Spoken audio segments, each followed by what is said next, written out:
Nakakatakot po ang ipapaabot ng ating kaibigan, no? May lugar na naman pong nakikita si kaibigan na tatamaan po daw ng malaking tipak ng lupa o landslide.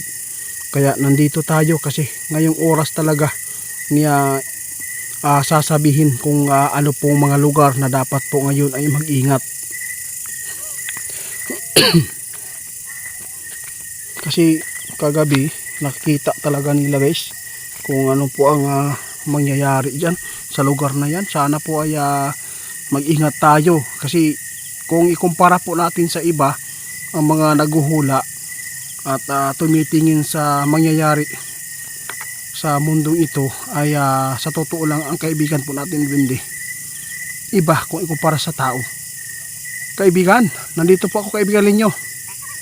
Si Linyo ang nagpunta dito ngayon guys dahil po si kaibigan po nating Wendy Siuto ay inuutusan ngayon doon sa kanilang kaharian para ayusin ang mga dapat ayusin po doon, lalo na ngayon ay tumitindi ang mga kalamidad. Kaibigan, gaano po ba ito katotoo ang nakikita ninyo sa lugar na ito? Pwede po ba natin malaman kung anong lugar ang tatamaan po dito ng malaking landslide po?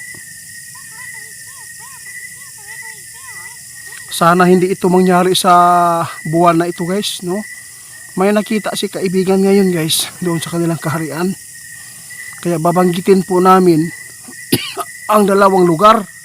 Naku, kaibigan. Before po tayo magbabanggit guys, paalala ko lang po sa inyo. Si Ghost Hunter 88 fans, hindi yan ako. Mga video ko lang po ang nandyan. At saka baka ma-scam kayo ni Ghost Hunter 88 fans. Mag-ingat po kayo dahil hindi talaga yan akin. Ang sa akin po na mga FB, Ghost Hunter 88, GH88 at saka Ghost Hunter original, yun po sa akin yan ha. Tandaan po ninyo, scammer si Ghost Hunter 88 fans. Balang araw matukoy na po yan ng NBI dahil po malaking kaso ang kanyang haharapin dito dahil ginamit po niya yung ating mukha. Bawal pala yan, no? Nandun po tayo sa NBI kahapon. Yun po ang tunuro nila na i-track nila kung anong lugar ito. Basta si Loloy, nakalimutan ko po yung apelyido nito bukas guys. Kaibigan, salamat po sa inyong paalala kaibigan Pwede po ba natin malaman kung kailan talaga itong nagkikita ninyo ngayon na sa lugar na yan na tatamaan po ng tipak o landslide na lugar? Guys, nag-ingon si kaibigan, no? Ang sabi ng ating kaibigan, hindi po ito ginawa ng ating kaibigan para manakot sa lugar nyo. Ang sa amin lang, makapaghatid kami ng paalala, baka po ay nagkampante na kayo sa tinitirhan po daw ninyo. Saan po kaibigan? Walang ibang nakikita si kaibigan po ngayon sa mga lugar na ito. Dalawa.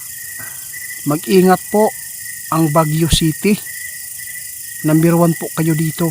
Kung makasagupa kayo daw ng malakas na ulan dyan, dapat isip agad ang inyong pamilya, lalo na yung mga nasa baba na mga bahay. Asan pa kaibigan? Nako po, ito po yung nakakatakot ngayon guys na balita ng ating kaibigan, no? Hindi lang pala dalawa. Sa Laguna, mag-ingat kayo. May nakita si kaibigan na sign dyan na may problema din po dyan na kalamidad. Lalo na yung Liti ngayon guys, no? Mag-ingat kayo sa landslide. Yun po ang mga nakita ng mga duwende na mga lugar kaibigan. Maraming salamat kaibigan dahil po ay pinayagan kayo ng ating hari na ito ay ipaabot ninyo ang inyong nakikita ngayon sa mga lugar na binabanggit niyo naman nakikita niyo dito sa doon sa kaharian nyo. Mga kaibigan, guys, Ito po ang mga babala ng ating kaibigan. Tandaan po ninyo kung maulan man dyan, lalo na sa Disyembre, no? Hindi talaga maiwasan ang tag-ulan eh. Mag-ingat kayo, lalo na binabanggit ng ating kaibigan. Hindi po ito ay pananakot, kundi nagpaalala ang ating kaibigan sa kanilang nakikita doon na magaganap sa mga lugar na ito. Kaya nagpapasalamat ako dahil po sa inyong kabutihan.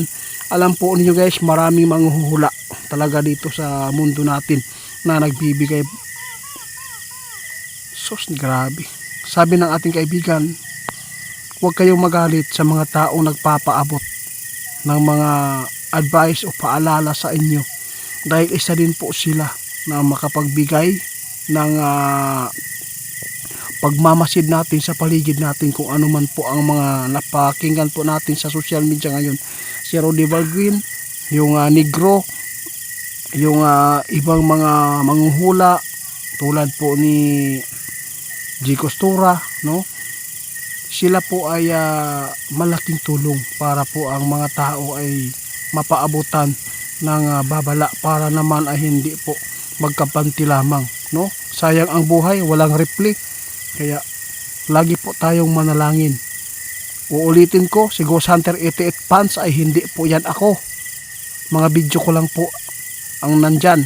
Ninakaw po nila ang aking mga video sa YouTube. Mag-ingat kayo sa mga scammer ngayon. Huwag kayong agad-agad magpapadala ng pera, no? Kung may natanggap kayo na mga order po ninyo na galing po kay Ghost Hunter 88 Pants, kung hindi Davao del Norte na address na maibigay niya, hindi yan sa akin.